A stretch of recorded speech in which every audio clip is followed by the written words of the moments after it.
You can build a library of videos on your webpage with the Premium Videos app. Let's take a look.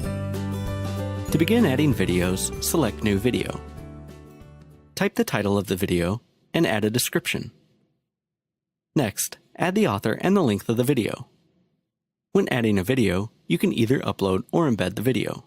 To upload a video, select Browse, and then locate and select the video on your computer. When uploading a video, you also have the option to include a closed caption file, which must be in the web video text tracks format. When embedding a video, simply copy and paste the embed code for the video you want to add. When you're finished, select Save.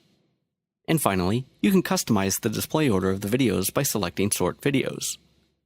You can sort alphabetically or drag and drop the videos into your desired order. And that's the Premium Video app. Thanks for watching.